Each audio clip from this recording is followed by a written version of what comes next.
I'm Jeff Perla. I am the founder and creator of the Travelin Bum. I think it was kind of just an outlet for me to have fun. One guy messaged me with a really deep coming out story, and I loved it because I also related to it. When I shared that post, nobody knew if it was me because I remained anonymous the whole time. Everybody started asking me for advice and trying to figure out who I actually was. It took me so long to be okay with saying, hey, I'm gay, I'm the Travelin Bum. We grew to 80,000 something followers, and people approach you and they're like, hey, I sent you a butt picture, or hey, I read your story. It really meant so much to me that you put yourself out there because I learned so much from you. I think it's really incredible that social media has been able to showcase a wide array of what being gay means. I think we've come a long way over the past 50 years as we're celebrating the 50th anniversary of Stonewall.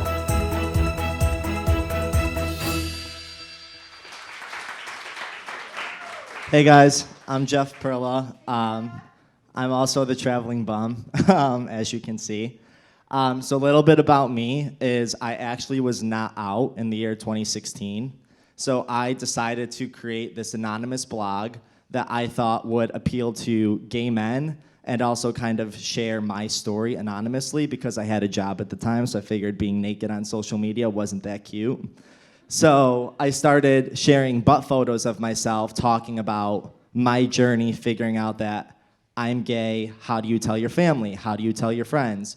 So this was kind of my way of expressing my feelings anonymously. And then I think after one whole year, it was like March of 2017, Elite Daily reached out to me and said, can we do an interview with you? And I was like freaking out because I knew it was gonna like out myself to the social media world, my grandparents, my aunt and uncle.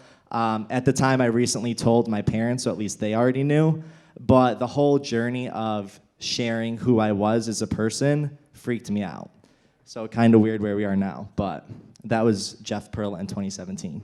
So who's watching the Travelin Bum? So for example, my biggest cities are in New York, London, Chicago, Mexico City, and Sao Paulo.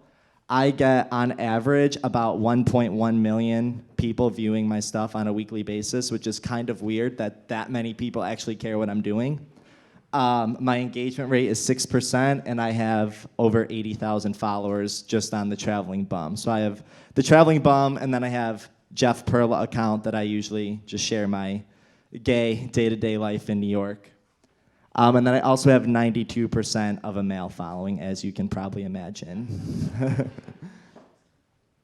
So here's some of the brands I work with. For me, I found that my strong suit is working with gay pride parades.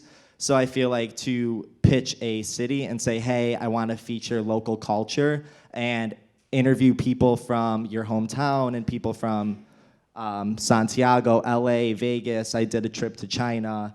New York Pride, Miami Beach. We did Gay Pride in the Caribbean with some of you that are here today even. I'll be on MAC Cosmetics Pride Parade float dancing in a Speedo. So if you see me on Sunday, say hey. To Exist, I work with a lot of underwear and Speedo companies. As you can imagine, that's kind of a go-to for my brand.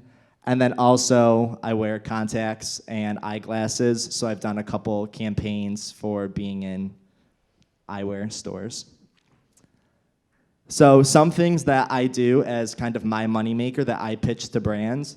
One of the things I do is I host drag brunches on Sundays at a place called Toro Loco. So I find 3 drag queens, they come and perform. I let people take body shots off me for $1.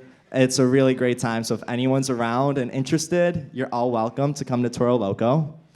I also try to do one pool party a season, so I usually will partner with a hotel, or my friend Lexi and I have a house in the Hamptons together, so we kind of work with brands and kind of incorporate an event per season. I also have a podcast on iTunes and Spotify, sponsored by Spotify. It's called Behind the Bum. So I interview different LGBTQ influencers and business owners, and we just talk about everything from bottom shaming to coming out to pretty much anything possible. And then also just co-hosted events, as I mentioned. So I work with a lot of dating apps like Chappie and Bumble, just to host like theme parties. These are some pictures. That was my Christmas card invitation, so if you want to come this year. Another thing that I try to do on social media that I found is like the best engagement is do things through your story. So I started back in Thanksgiving coming up with these polls that I put on my story. So I try to do like 10 to 20 polls a day. And on the polls, I share different topics. So like a poll of the day, for example, like this day was about relationships. And so do you think having a friend with benefits relationship can work? I can say, so far it is working great, as he is here today.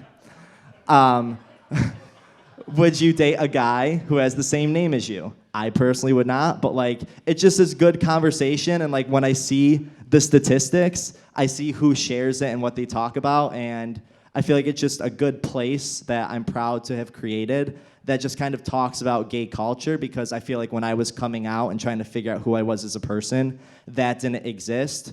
So I hope that people who do follow me get something out of it, whether it's funny or serious, like it's just based on my mood that day. So this is just an example. I get about 12,000 views on my story a day per slide.